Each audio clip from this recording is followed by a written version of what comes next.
Welcome back to the Nightly News. We have received multiple reports that there has been a breach at multiple Palantir facilities. Coincidentally, there seems to be footage on social media of many citizens behaving unusually and committing acts of unspeakable violence. Police and the National Guard are responding to this incident, and they assure everyone that they have it under control. The Secretary of War has urged everyone to stay in their homes and find something to defend themselves with. Furthermore, the CDC recommends individuals with pale skin, high fever, and bloodshot eyes be quarantined till further notice. Due to unfortunate circumstance, the Eric Nightly News channel will be voiced by me, his AI assistant. Since he is currently on a boat to the Bahamas, where he claims he will spend his final days drunk, and shooting at anything that moves. He wanted me to remind everyone to stay faithful and wanted me to say, and I quote, "I told you rats Palantir would do this. May God have mercy on our souls. I hope the Bahamas have a Wendy's or a Whataburger at least, or I will end it, also help me God." End quote.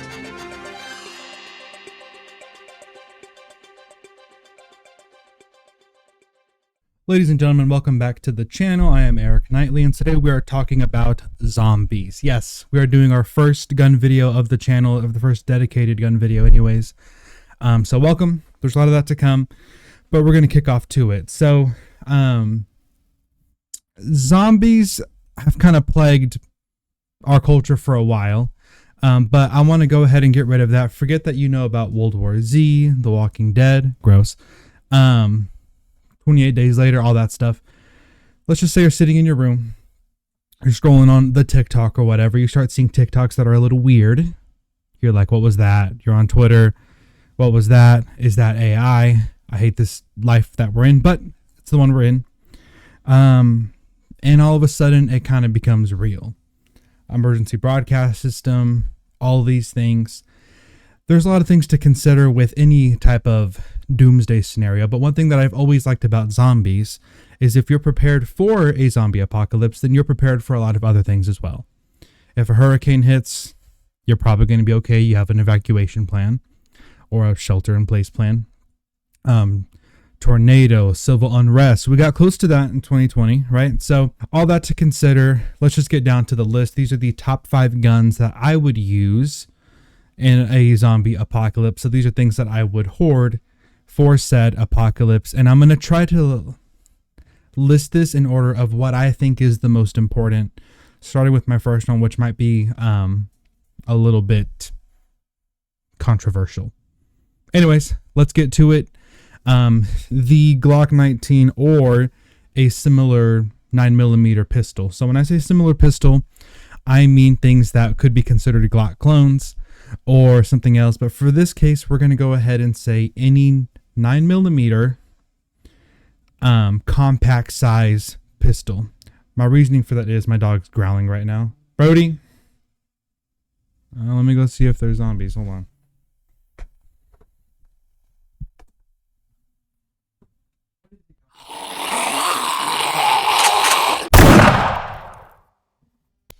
Okay, he just hates neighbors, as we all do. Any 9mm, which I know that was on the screen, but I'm going to go ahead and show mine right here. This is my Glock 19, if I can get that to focus.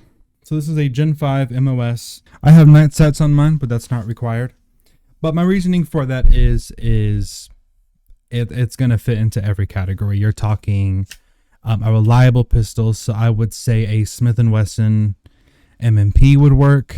I would say Beretta 92, a SIG probably 226, so you don't blow off your bits, or anything that is carryable but also usable. In today's world, you have things like the P365, you have the 43X, you have the Springfield Hellcat, all of these micro guns, all these micro 9s.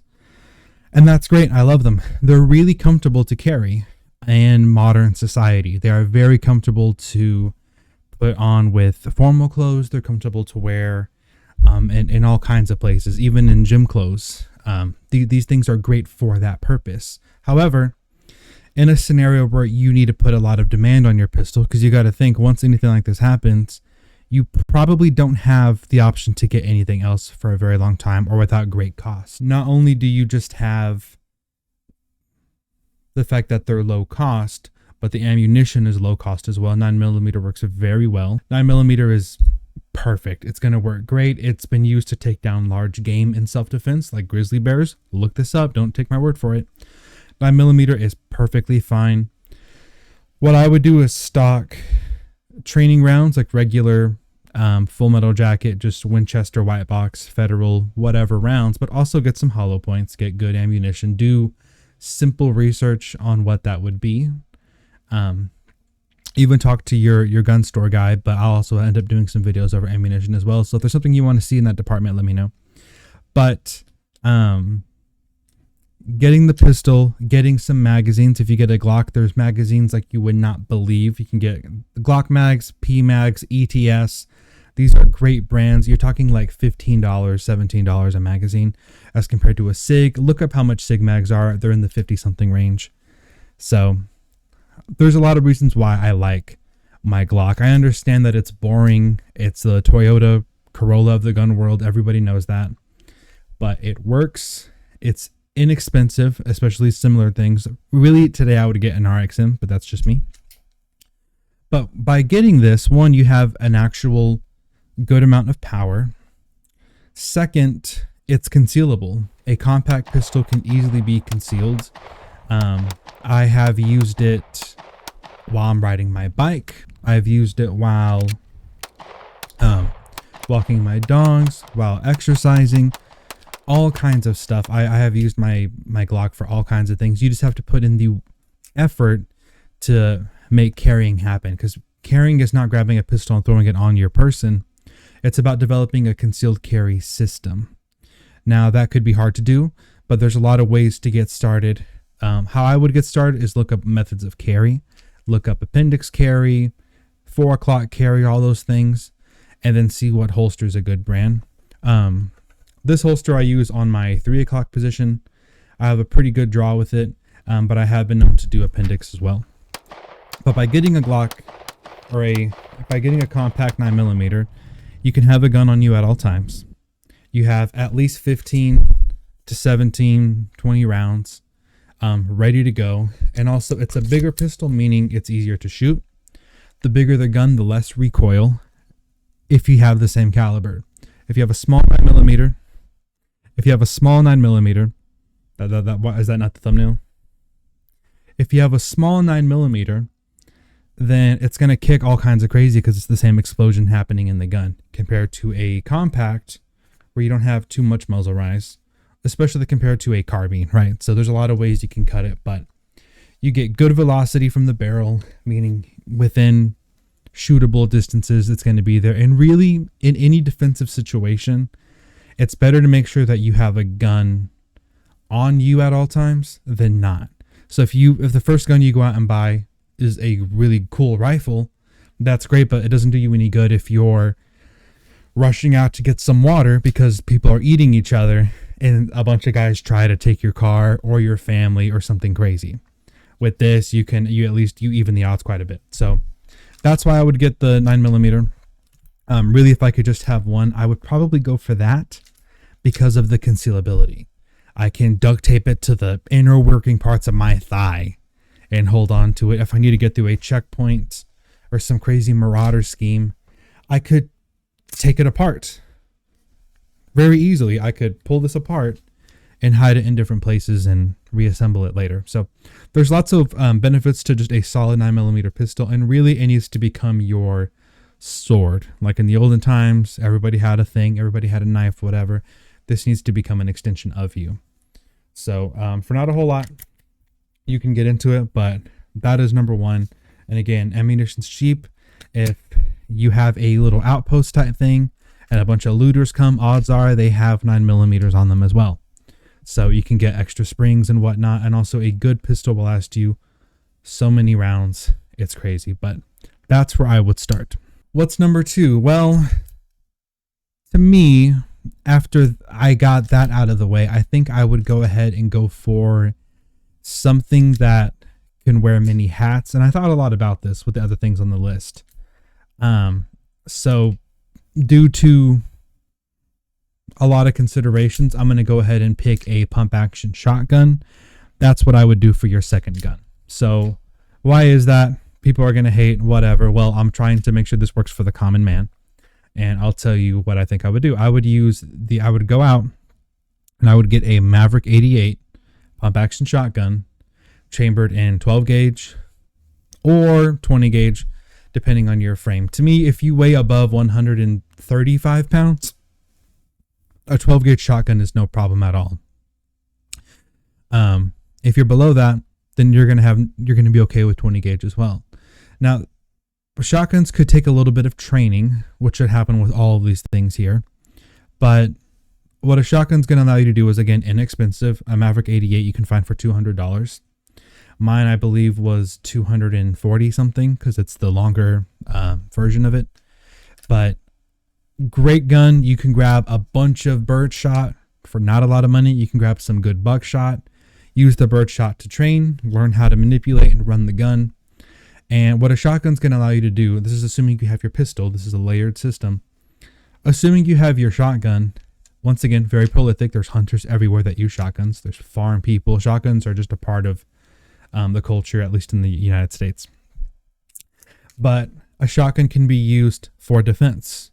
Let's say there's zombies, which I didn't get to the 9mm part, but I'm not only talking about these guns for zombies, it's also for people, because people are just as much, if not more, of a problem in any zombie or catastrophic scenario. But with the shotgun, you can do everything. So you can stop marauders from breaking into your house. If you put a 12 gauge shotgun to a group of zombies and you aim at head level, that spread of all the pellets will hit multiple heads. So there's a lot of ways that could be very, very well. And if one's at close range and you need to drop that thing hard, buckshot, head, it's going to explode. I mean, come on. So there's that. And there's a lot of little tricks that shotguns have as well. If you want to hunt with it, you can put in a rifled slug, aim it at a deer. You can drop a deer. You can drop a hog with it. In a pinch, you can do what's called cut shells. With birdshot, that's where you take your knife and you cut a little bit of the rim around the birdshot shell, and then it shoots the entire projectile, not the shot. And then that's like an improvised slug. And again, birdshot's crazy cheap. So there's lots of ways you can do it, not to mention they are incredibly reliable. Another thing on this list is all of these are going to have a reliable action. So, and they're going to be durable as well. So what's the difference between reliable and durable? Reliable is like I'll go back to my car thing, like a Toyota Corolla. The design of it is you're going to get a lot of miles out of it because it's such a simple, really good design. Durable means it can get beat up a lot. So you can have something that's very cool and it's very simple, but it's also very fragile. If you don't clean it a lot, if you drop it, it's gonna mess up and start jamming on you. So these all have both, and shotguns are incredibly well. You just got to practice with them, and because they're a manual action, you can get plastic buckshot shells, plastic shotgun shells, and just practice running the action and loading them. Great thing to do as your next one. Really, if you have a solid 9mm pistol and you have a good 12 gauge shotgun that you can really do anything. If someone is looting and they have body armor, shoot them with Magnum buckshot rounds and then let me know how they feel about that. Tell me they're not going to be unconscious, waking up in handcuffs as you, maybe use them as zombie bait. I don't know. The next thing I would get is a fighting rifle. So, what do I mean by fighting rifle? I mean something that you use. The best thing you can have if there's about 10 people that are around your property trying to get to you or your family. Or zombies as well. Let's say they're like runners or there's something with them. If you're being swarmed, what is the best modern thing you can have in your hands that the average citizen can get their hand on? Clearly that's an AR-15. But a lot of other things would work. But I'm going to make the case for the AR-15 right now. If you're in the United States, that's just the cheapest thing you're going to be able to get your hands on. I would get something like a Radical Firearms. That's about $400. I would get something from Palmetto State Armory. There's all kinds of things on there. You can do all kinds of research, even use ChatGPT, what's a good cheap AR-15, and they will recommend you the prices. But there's loads of magazines, loads of gadgets you can get on them, but a good AR-15 with good sights, not even a red dot, but just good iron sights, you're going to be incredibly dangerous to zombies. I mean, in a standard AR-15 magazine, it holds 30 rounds. Each of these, if it makes contact with anything soft, including like a human brain or whatever, these bullets get their power from velocity. So the way a 9mm has hollow points, and that's such a big thing, and there are hollow points for these rounds. But basic cheap AR-15 bullets, they get their power from the velocity. So this is a small round, even in conjunction to this 9mm, the weight of the bullet is much smaller. But that doesn't matter because all this powder behind it is sending it almost like a laser beam out of the barrel. And when this little thing hits something soft, it just explodes, which is why this is so good for like things like overpenetration. Let's say you shoot a zombie and behind the zombie is like a little, I don't know, like a pack of puppies or something. It's not going to hit the puppies. It's just going to explode with the zombie, or just little dust is going to come out behind it and puppies are going to be okay. So you can get these for cheap. The magazines are incredibly cheap because there's so much competition with the magazines that drives the prices down. Same thing with the Glock mags. So that's what's good about these. A kid can grab one of these and just push it down into the magazine, and then you can get it into action. I have a 40 round magazine, and then in the video, as you saw, I have dual mags on my AR as well. So you could drop 60 to 100 zombies, marauders, whatever, within not a lot of time. So that's the next thing I would get, because this can also be used for not just defense, but also for hunting. Plenty of deer and all kinds of things have been taken out with the AR-15. But I would say in AK-47, that could work, but you need to put in lots of research if you're going to do something like that. I used to be a big lever action guy, but the lever actions aren't too reliable in this day and age, although I think they are very cool. That would be a cool hunting rifle, maybe. But AR-15, you're going to have your bases covered very, very well. Really, and then here's the thing about your shotgun, though, is if your AR spring gets messed up, because it's a semi-automatic, there's a little bit of technology in the ARs. But that's why I have this thing layered. If your AR goes down, you have a pump action shotgun with tons of power that's going to be able to cover lots of things for a lot of rounds. But if you have an AR, you're going to be pretty set for whatever is to come, and you're going to be able to maintain and keep control of your family in a lot of situations. One other misconception about the AR-15 is recoil. People think, well, recently I shot a shotgun at my dad's land. Hey, Dad. And he said that while I was shooting it, he felt the ground vibrating. That's funny, and that's kind of true. That's just kind of sound physics. That's just kind of how that goes. But my wife, she's no jock by any means, and she shot a Magnum slug out of it completely fine. That's a shotgun. AR-15s, they don't even remotely touch 12 gauge shotguns. I mean, an AR-15, genuinely, people get surprised at how little it recoils. They just freak out because of, I showed you how much powder is in them. The powder going off is just loud. It creates a blast there. But as far as the pushback, it moves a bullet literally a little bit bigger than a tiny, like, Tic Tac. So as far as on your shoulder, it's just the lightest thing on earth, and there's a lot of ways to mitigate recoil as well. You can get a softer stock, you could add a muzzle brake if you want to. There's all kinds of stuff that mitigates that. Look up a competition shooting, type in competition shooting AR-15, and you see people just go. That's the whole point of them, is they're precise and kind of this laser beam effect. So ARs, I've literally shot one-handed, just moving like this, because they do not kick at all. So not bad. Again, I've seen children use them. I wouldn't advise that, but I've seen children use them just fine. So you're going to be okay. And always remember, if the gun kicks a lot, it's way worse for the other person. Why are you shooting at somebody if you're worried about what that gun's going to do to you? That doesn't really make sense. The whole point of picking up one of these is that it's a ass kicker machine. It's meant to do it for you, so you don't have to get your hands dirty with like a screwdriver or something crazy. After the AR-15, I would get a 22 long rifle, or maybe something that can take 22 shorts, but in general, I would get a 22. Now, there's a lot of options here, and I'm kind of all over the place.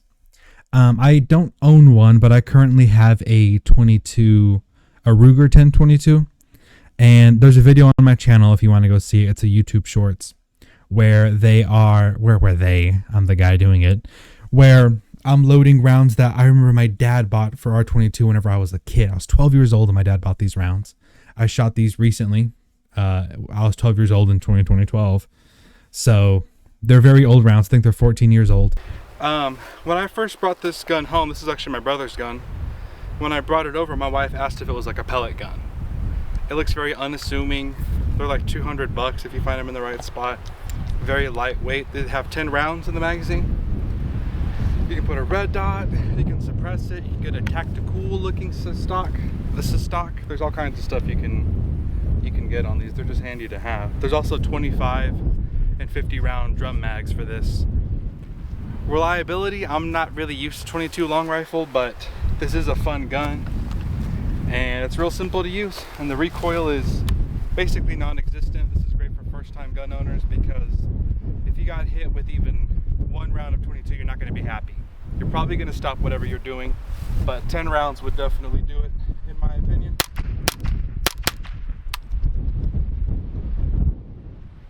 See, this thing with 22 long rifle, we got a stovepipe. So let's see if we can correct that. Lost 2 rounds there. Should have some left. That's it. So,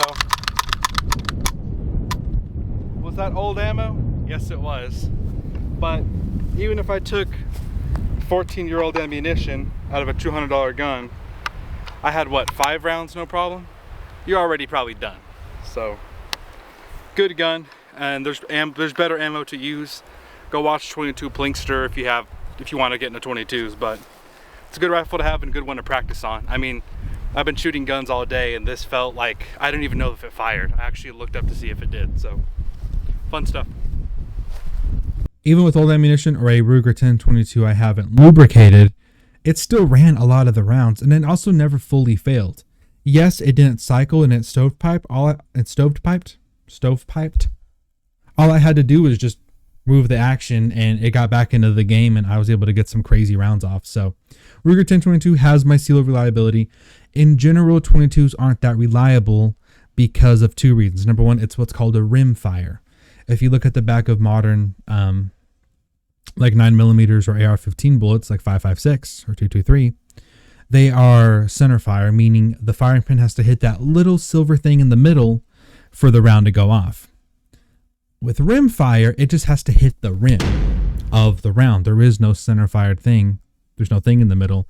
So it takes a lot of pressure to set those off. So, and combine that with the fact that it is a very weak powered round, low gas, low reliability of the nature of the bullet, of the round, of the brass, that combination can and does lead to issues. So if you're using good ammunition and you clean your Ruger 1022, you have a good semi-automatic solid 22 rifle. That being the case, that's not what I would pick for this. A lot of people would, and you're going to be completely fine. But before I get into what gun specifically, why a 22? Well, a 22 round, which I do have here. By the way, I do not plan to have all these things here. I just have these things around me. A 22 round is this big. Now compare that to the other rounds that I was holding. This is tiny. So you can carry hundreds of these in your pocket, in your backpack, in your whatever. I mean, let's say you are fighting a marauder, right? A looter, an anarchist, and you tag him, and he's running, hiding around the corner because he has a machete. He's about to chop your head off, and you tag him in the shoulder. Now, which of these guns did you have in your hands? If you had the 22 and you tag him in the shoulder, that hurts, and he's gonna probably die because there's no medicine, there's no hospitals. So tagged in the shoulder, it could hit that bone, shatter, all kinds of stuff. But there's also a lot of other considerations with a 22. There is hunting.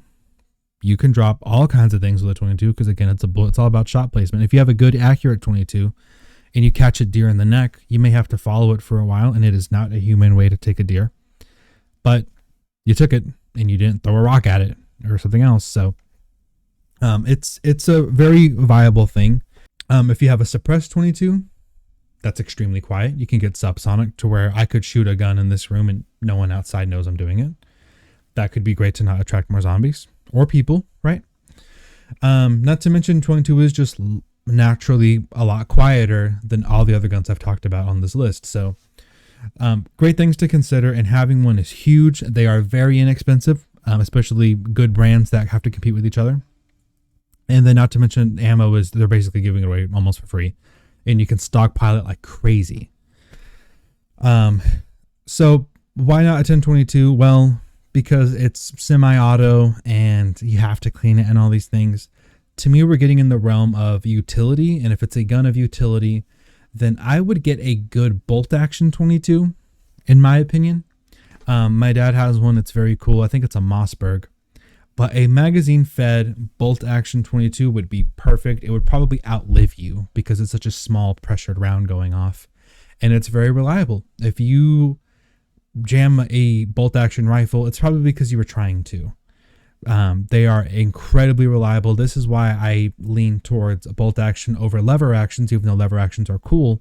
Lever actions have a lot of things going on inside of them. You can't shoot laying down. There's all kinds of stuff like that to consider. So... that being the case, that's my reasoning there. So I would do a bolt action. I've also owned a 22 revolver. That was really good as well. It didn't really jam. So really, I would just bite the bullet, no pun intended, and understand that a 22 is inexpensive. So inexpensive by nature, I would get a good solid bolt action 22, and then I would get either a Ruger Mark IV or a Heritage 22 revolver or a Ruger Wrangler. Those are really cool. And have some options. It's a cheap caliber. It's super cheap to shoot. I think that's a good setup to have. So you can quiet it down if you need to, but also take a bird, squirrel, person, whatever. But that's that one. So we will now move on to my last recommendation for a zombie apocalypse. The last rifle, I guess I gave it away. The last gun that I would have in case zombies were to invade this lovely planet is a long distance rifle of some kind. So that could be a super fancy, like 6.8 millimeter Mauser Brigade. It could be anything, but something that can punch out at a long distance. What would that realistically be? What I would pick is a Ruger American, either Gen 1 or Gen 2, probably Gen 2, but Ruger Americans are not much money. You can just go into Gunbroker, check them out, see how much they are, get a decent, half decent scope, and start learning how to punch out at longer distances. This is at the bottom of my list because this is more of a category that I don't think it has to be there for survival. I think these other ones are way more important. But being able to pick and spot at distance is huge. Not to mention hunting. It's easier to take deer and things like that. Long distance is great. I think sticking to something that's 308 would be perfect because, again, it keeps your cost low. That's very important for most Americans. And I would stay away from the good old boy calibers like a 30-30 lever action. That's cool hunting in modern times. But again, I'd stay away from the lever guns. And I would stick to 308 because it's used by military. It's used by police. It's used all around the world. And there's lots of it everywhere. People do reload it themselves. And it's just a good velocity to weight ratio. I know 6.5 Creedmoor is a lot better in a lot of ways. But I still think sticking with the prolithic calibers is king when it comes to this type of stuff. But if you're going to get something in 6.5 Creedmoor, then stock up on it. I know people that have like ARs and 50 Beowulf and all these other stupid gimmicks that have come out. But okay, pay $25 a shot. Have fun with that and have fun stockpiling that. I would rather have like an absurd amount of ammunition of something that is tried and true than a few boxes of a highly experimental thing. So, that's where I'm going to leave it there. Something that can punch out, hit enemies and, vehicles at a distance. Could it be a 50 cal? Sure. But again, then you lose, like if you hit a deer with a 50 cal, then have fun eating nothing, because it's just going to wipe it from the map. Its atoms are going to disintegrate from the earth if you hit it with that. So, that's it. That's what I would do. If you have that, again, not only are you good for the zombie thing, you're good really for your life. Those categories of things are great. If you have those, well, maybe you can start to expand a little bit, because you can also get a good high-powered optic for your AR and use that as a long-distance rifle. You could get another pistol that lends itself to concealed carry.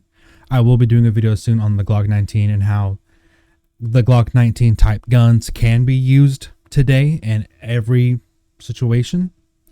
But let's say you do want to get something that you can put on like an ankle because you're a lawyer and you always have to wear nice stuff or something. There's ways you can branch out, but if you have these bases, you're going to be just fine. That also lends to the shotgun. If you want to get like a fancy Benelli M4, go for it. There's lots of ways to cut things around, but if you have these things, you're prepared for just about anything. But what would you add? I do want to hear that, so comment that below. Tell me why I'm wrong, all that good stuff. I do see where something like a 300 blackout suppressed would be nice, or maybe a full-size pistol. There's lots of things to consider, maybe a crossbow, but I'm sticking to the modern best, if you will. But yeah, that's it. But let me know what you guys think, and I will see you in the next one.